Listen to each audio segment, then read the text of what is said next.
오늘 묵상할 말씀은 예레미야 8장 18절에서 9장 2절 말씀입니다. 제목은 예레미야의 눈물입니다.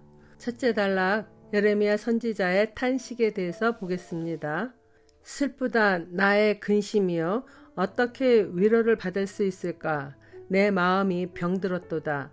딸 내 백성의 심히 먼 땅에서 부르짖는 소리로다. 여호와께서 시온에 계시지 아니한가? 그의 왕이 그 가운데 계시지 아니한가? 그들이 어찌하여 그 조각한 신상과 이방의 헛된 것들로 나를 경노하게 하였는고 하시니 추수할 때가 지나고 여름이 다하였으나 우리는 구원을 얻지 못한다 하는도다. 딸 내 백성이 상하였으므로 나도 상하여 슬퍼하며 놀라움에 잡혔도다. 길르앗에는 유황이 있지 아니한가?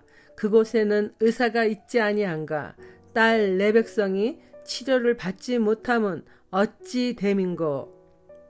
하나님을 떠나 거짓 신들을 쫓아 살아가는 백성들이 받을 심판을 알게 된 예레미야의 마음은 슬픈 근심으로 가득 차 있고, 하나님 역시 이들의 멸망하는 모습을 보면서 마음이 너무나 아픈 거예요. 백성들이 받을 환난을 이렇게 구체적으로 알기 전까지는 우상을 섬기는 백성들이 염려되고 근심되었지만은 이제는 더 이상 그 상황을 버텨낼 힘이 없을 만큼 마음이 무너져 내렸습니다.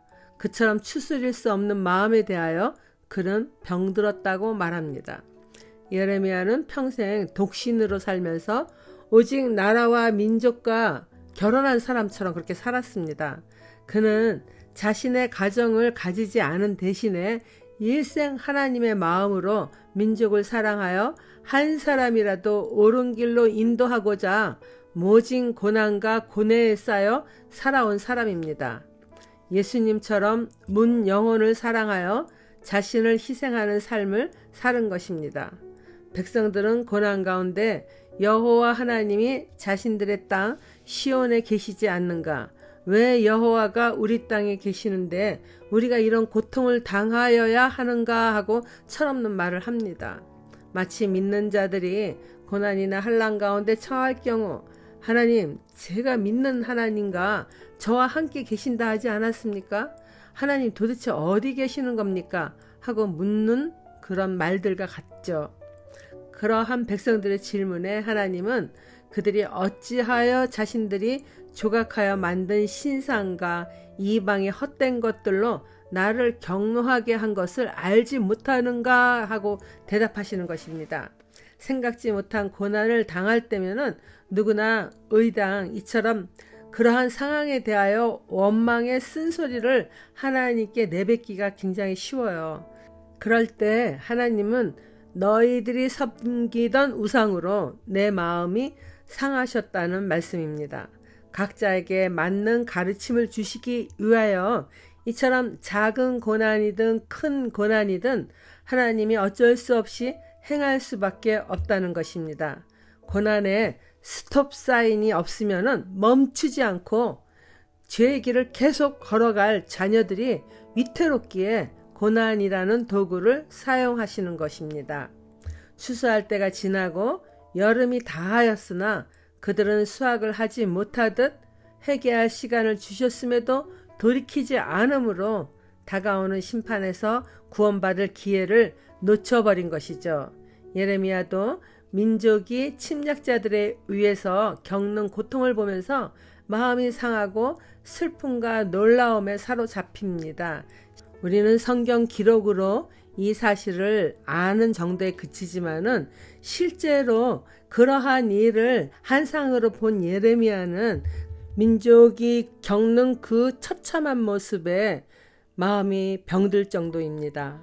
유황이 질병 치료에 쓰이던 것을 비유하여 예레미야는 이스라엘 곳곳에 하나님의 은혜의 손길이 뻗쳐 있었음을 말합니다. 하나님은 백성의 상처와 아픔을 만져주시고 치료하여 주시는 분이기에 치료하시는 하나님, 즉 하나님을 여호와 라파라 불렀습니다. 그런데 그들의 죄악을 고치지 않는 완악한 고집으로 치료도 받지 못하는 것입니다. 예레미야의 마음은 안타깝기만 합니다. 백성들이 당할 환난을 생각하니 탄식에 젖어 눈물만 나는 것입니다. 이러한 예레미야이기에 눈물의 선지자라는 별명이 붙게 된 것입니다. 재경 질문입니다. 나는 세상에 알려진 명약이나 의사를 의지합니까? 아니면 나를 고치시고 구원하시는 하나님을 의지합니까?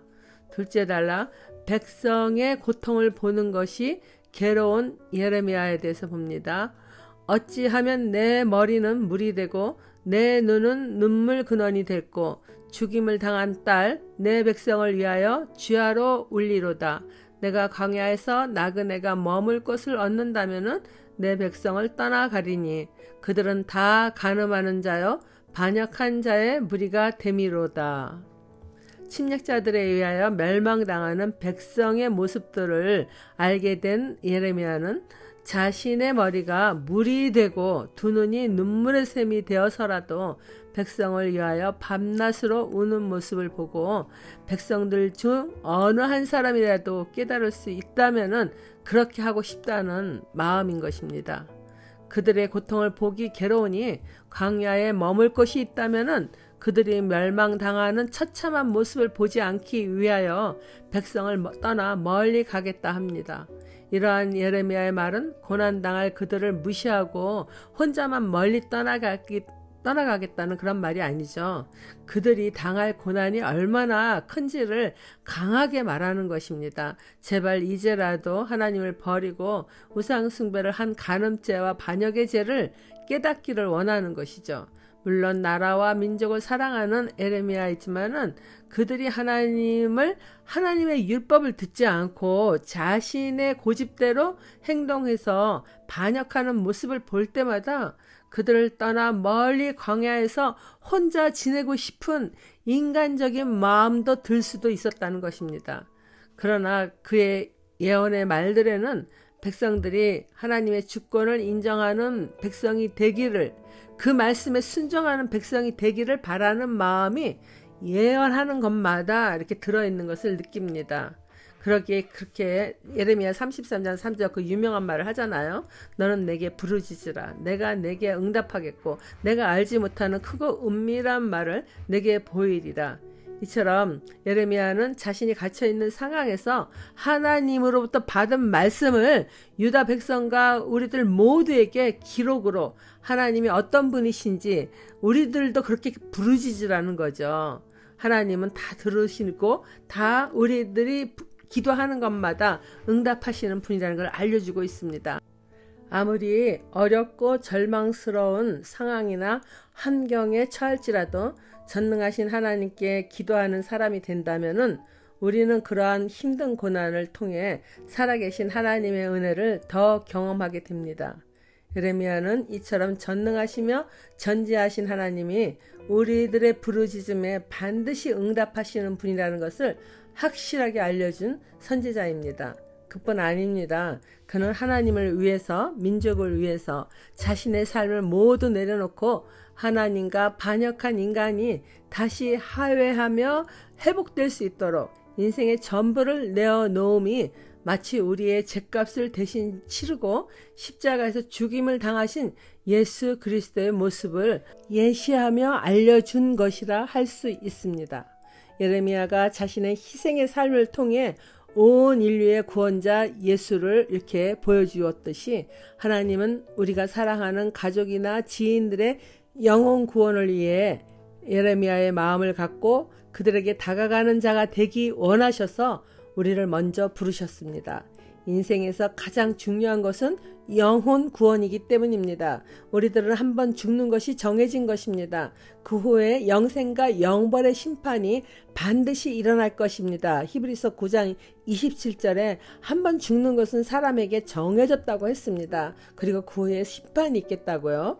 끊어지지 않는 영벌의 고통을 면할 뿐 아니라 영원한 평강의 나라 하나님의 집에서 영생의 복을 사랑하는 이들과 받으며 살기 위하여 예레미야의 심정을 배우고 행하여야 하는 우리들은 그런 사명자들입니다.